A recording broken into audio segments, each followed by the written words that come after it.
నెలకి 50,000 నుండి 60,000 ఆదాయం రన్ టైలర్ యాప్లో ఆర్డర్ కంప్లీట్ చేసి పేమెంట్ పొందండి. ఎటువంటి ప్రశ్నలైనా అడగొచ్చా, లేకపోతే నాకేమన్నా హద్దులు ఉన్నాయా? ప్రతి మనిషికి హద్దులు ఉంటాయి. మనిషి స్వేచ్ఛా శాపగ్రస్తుడు. బర్డ్స్ లాగా మనం బిహేవ్ చేయలేం. ఓకే. అడుగు. నాకు ఇష్టం లేకపోతే నేను చెప్పను అని చెప్తాను, తప్పులేదు. నువ్వు ఒక జర్నలిస్టు, అడగాలనుకున్నావు, సినిమా రిలీజ్ ముందు సరే ఎనివే ప్రేమగా మాకు ఎక్కడో ఏదో అడుగుదాం అని లోపల ఒక ప్రేమ ఉండబట్టి వచ్చావు. I give you answer. వద్దనుకుంటే లేదని చెప్తాను, సమయం సందర్భం కాదు అని చెబుతాను. కొంచెం ఇంటర్వ్యూ కొత్తగా చేసే ప్రయత్నం చేస్తాను, మీరు ఆ ఫ్రీడమ్ నాకు ఇస్తే. ఫ్రీడమ్ ఇచ్చేసాను కాబట్టి రమ్మన్నాను. ఈ మధ్య నేను ఈ ఇంటర్వ్యూ చేసే క్రమంలో నేను ఒక వీడియో చూశాను. ఏది 40 years మీరు పూర్తి చేసుకున్న సందర్భంలో మీరు ఒక స్పీచ్ ఇచ్చారు. అది నాకు చాలా రియల్లీ టచింగ్. నాకంటే నన్ను కదిలించిన స్పీచ్ అది. అంటే నేను చూసిన, అంటే నేను ఒక సినిమా లవర్గా ఇన్ని సంవత్సరాలుగా నాకు తెలిసిన, నా పరిధిలో నాకు తెలిసిన మోహన్ బాబు గారి కంట నేను ఎప్పుడూ తడి చూడలేదు. ఫస్ట్ టైం నేను ఆ స్పీచ్లో చూశాను. అంటే నాకు అప్పుడే అనిపించింది, అంటే మోహన్ బాబు గారిలో ఉన్న కఠినత్వమే చాలామందికి తెలుసు, ఆయనలో ఉన్న సున్నితత్వాన్ని ఎంతో కొంత జనాలకు చూపిద్దామని నా ప్రయత్నం నేను చేస్తాను, మీరు సహకరిస్తే. ఓకే, ఆల్రెడీ సహకరించేసాను. Okay sir. మామూలుగా ఇండస్ట్రీలో ఆ సహకరించడంలో నేను కొంచెం గిల్లే ప్రయత్నాలు చేయొచ్చు. ఇండస్ట్రీలో గౌరవాల్లో 2 రకాలు ఉంటాయండి.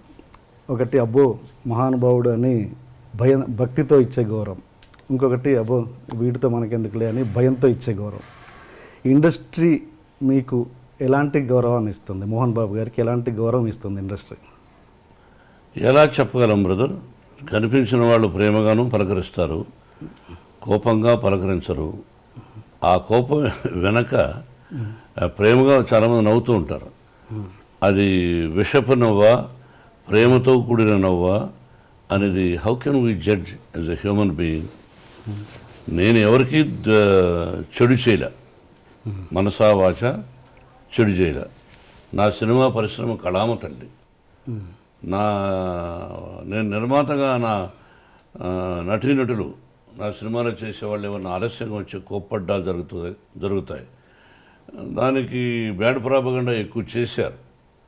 అయ్యో మోహన్ బాబుతో ఎందుకు అనేది కూడా, తోటి హీరోలు అనుకుంటే కూడా నాకంటే తక్కువ స్థాయి, అంటే ఆలస్యంగా, అంటే లేటుగా వచ్చినటువంటి హీరోలు నాతో సరిసమానంగా ఒక ముందు వెనక అటు ఇటు, నాకంటే ముందు వచ్చిన హీరోలు ఎవరూ చెప్పలేదు. కానీ నా తర్వాత ఇండస్ట్రీకి వచ్చిన కొంతమంది హీరోలు పండుగట్టుకొని వాళ్ళ గ్రూపులో కొంతమంది నన్ను గురించి బ్యాడ్ ప్రాపగండా చేశారు.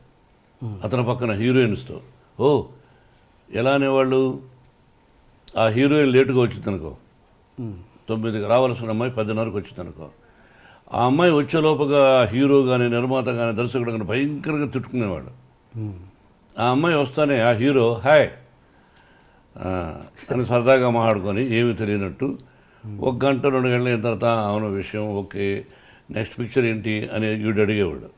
ఆ అమ్మాయి మామూలుగా XYZ మోహన్ బాబు గారు కూడా ఉన్నారు. మోహన్ బాబా, హే మోహన్ బాబు యాక్ట్ చేస్తుందిరా అంటే వాడేమనేవాడు, ఆ అమ్మాయి వాట్ హ్యాపెండ్ అంటుంది. ఇప్పుడు అందరికీ మనకు తెలుగు తెలిసిన ముఖాలు లేవు కదా, అందరూ అడుక్కు తింటున్నారు కదా. అందరం ఇది ఇతర నార్త్ ఇండియాకి పోయి వాళ్ళందరూ ఒకప్పుడు మన మీద పడేవాళ్ళు, ఇప్పుడు మనోళ్ళు అక్కడ పోయి ఎర్రతోలు ఉంటే చాలు, అది యాక్టరా లేదు, అందరం అలా చేస్తున్నాం. అందరిలో నేను ఒకటి అనుకో, అడుక్కు తింటున్నారు. వాళ్ళు అక్కడ ఉండే స్థానం, వాళ్ళ ఇళ్ళు కొంతమంది చూస్తే వారం రోజులు భోంచేయం వాళ్ళు ఉండే ఫ్లాట్స్. వాళ్ళకి ఇక్కడ మన నిర్మాతలు వస్తానే అక్కడి నుంచే స్పెషల్ ఫ్లైట్, అదే బిజినెస్ క్లాస్, 5 మంది 6 మంది ప్రయాణం ఒప్పుకుంటాడు. వీడు ఇక్కడికి వస్తాడు, 5 స్టార్ హోటల్, అందులో స్వీట్ రూమ్ అంటారు. ఇవన్నీ అలవాటు చేసింది ఎవర్రా అంటే నిర్మాతలు, వాళ్ళతో పాటు దర్శకులు కొంతమంది. ఆ దీనిలో ప్రక్రియలో అప్పుడు ఆటోమేటిక్గా హీరోయిన్ ఏమనుకుంటుంది, ఏం అడుగుతుంది, "రేయ్ చెప్పయ్యా" అనేవాడు. "ఏం లేదు, ఇక్కడ 10:30కి వచ్చినా మేము ఒప్పుకున్నాము, రేపు అక్కడ పో తెలుస్తుంది." "ఏ వాట్? నన్ను ఈజ్ అ గుడ్ మ్యానా బ్యాడ్ మ్యానా I won't tell, you go tomorrow" ఆయన బ్యానర్ కదా, తెలుస్తుంది. ఆ అమ్మాయి ఇచ్చిన డేట్స్ని ఎగ్గొట్టినటువంటి కొంతమంది, "అయ్యో నాకు భయంగా ఉంది వద్దని", కొంతమంది ఇండస్ట్రీ పాడైపోయింది బ్రదర్. ఎవరి వల్ల? సెక్రటరీస్. ఆ సెక్రటరీ అనేవాడు ఎక్కువ శాతం బ్రోకర్లు, ఎక్కువ శాతం బ్రోకర్లు. మా గురువుగారు కూడా అనేవాడు, వాళ్ళ వల్లనే వాళ్ళు ఉన్నవి లేనివి, లేనివి ఉన్నవి ఆ లేడీ ఆర్టిస్ట్కి చెప్పి ఆ అమ్మాయిని కన్ఫ్యూజ్ చేసి చేస్తారు. వాడిని కూడా పిలిపించి ఆఫీస్కు వాడికి ఎక్స్ట్రాగా డబ్బులు ఇచ్చే నిర్మాతలు ఉన్నారు. ఆ విధంగా పాడైపోయి అలా భయపెట్టేశారు హీరోయిన్ని. అలా ఇట్లా బేడపరకుండా తీసుకొచ్చిన వాళ్ళు ఎవరో కాదు. మన ఇంట్లో దొంగతనం ఎవరు చేస్తారు? ఇంట్లో తెలిసిన వాళ్ళే. ఇప్పుడు నేను జలపల్లిలో ఉన్నాను, సిటీలో నుంచి ఒకరోజు దొంగతనం చేస్తాడా? మన ఇంట్లో ఉన్నవాడే ఇంట్లో దొంగను ఈశ్వరుడు పట్టలేడన్నట్టుగా ఇంట్లో ఉన్నవాడే ఏ వస్తువు ఎక్కడుంది, ఏ టైంలో అమ్మగారు ఉండరు, ఏ టైంలో అయ్యగారు ఉండరు, ఏ టైంలో పిల్లలు ఉండరు, ఏ వస్తువు ఎక్కడుంది తెలుసుకొని దొంగతనం చేస్తాడు. ఆ విధంగా చెడ్డ పేరు తీసుకొచ్చింది ఎవరో కాదు, మన వాళ్ళే కొంతమంది. అయినా అవి లెక్క చేయకుండా చేసినటువంటి మంచి హీరోయిన్లు ఉన్నారు, అద్భుతమైన హీరోయిన్లు. మీ సెక్రటరీస్ ఎలా ఉన్నారు? అలాంటి ప్రాబ్లం మీరు ఫేస్ చేశారా? నేను చేసిన తప్పు ఏంటంటే 42 సంవత్సరాలు 43 సంవత్సరాల నటుడుగా సెక్రటరీ పెట్టల. నేను beginning days 1975 first picture lime లైట్లోకి వస్తున్నాను, అన్ని విలన్గా కమెడియన్ క్యారెక్టర్ ఆర్టిస్టులుగా, హీరోగా పెట్టల. అంటే అది నేను చేసిన తప్పు. అంటే మీ డేట్ చూసుకోవడం ఇవన్నీ అంతా నేనే. అదే చేయరాని తప్పు. పిల్లలకు చెప్తుంటాను, నాన్న ఎవరైనా పెట్టుకుంటారా. ఏమిటంటే మీరు డబ్బులు ఇవ్వాలనుకోండి నాకు నిర్మాతగా, సెక్రటరీ అయితే వాడు పోయి అడుగుతాడు మీ ఆఫీస్కు, మామాటం లేకుండా. ఏమన్నా డబ్బు ఇస్తేనే వస్తారండి ఆయన, లేదా రారండి, ఆయనకు ఇలా కావాలండి, ఆయనకు స్పెషల్ కారు కావాలండి, కడుక్కోవడానికి స్పెషల్ కారు కావాలండి, తాగడానికి ముఖం కడుక్కోవడానికి కూడా మినరల్ వాటర్ కావాలండి అని వీడు సెక్రటరీ చెప్తాడు. వాడు తిట్టుకొని ఇచ్చేవాడు. నేను డైరెక్ట్గా, ఏమండి నాకు కారు అక్కర్లేదు, నాకు కారు ఉంది, నాకు పెట్రోల్ అక్కర్లేదు, నేను సిగరెట్లు తాగను, అయినా సిగరెట్ ప్యాకెట్లు వద్దు, నా భోజనం దగ్గర అయితే నా భోజనం నేనే తెచ్చుకుంటాను అంటే వాళ్ళు మనిషిని పంపించారు ప్రొడక్షన్లో.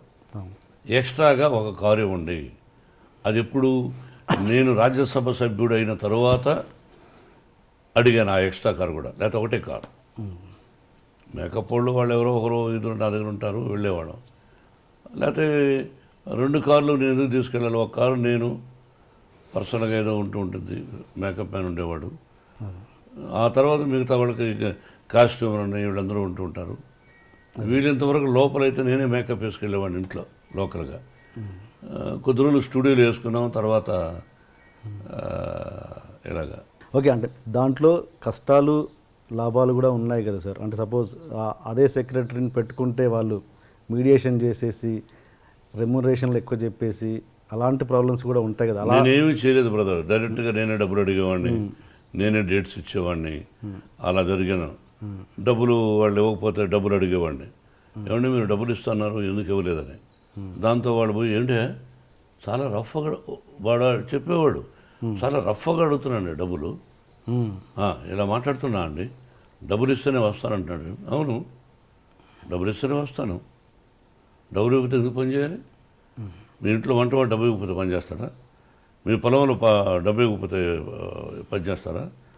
మీరు కంపెనీ పెట్టుకోవడానికి మీ కంపెనీలో పనిచేసేవాళ్ళు డబ్బులు ఇవ్వకపోతే పని చేస్తారా? వాడికి భార్య బిడ్డలు ఉంటారుగా, ఎందుకు చేయాలి నీకు సేవ? నీకు మార్కెట్ ఉందనే కదా వచ్చావు, నువ్వు అనుకున్నట్టు ఇచ్చేసేయి. 1,00,000 రూపాయలు తీసుకున్నాడు అనుకో, నువ్వు 50 ఇస్తాన్నావా, 60 ఇస్తానో, 70 ఇచ్చేసేయి. అది నేను నేర్చుకున్నది పెద్ద నిర్మాతల దగ్గర నుంచి. ఓకే సార్, ఈ క్వశ్చన్ అడిగే ముందు ఒక చిన్న ప్రశ్న.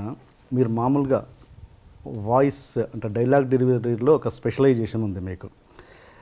అది ఎలా అంటే మీరు దానికోసం ఏమైనా వాయిస్ ఎక్సర్సైజ్ చేస్తారా లేదు జస్ట్ కేవలం దేవుడిచ్చిన వరం అవి మీ వాయిస్?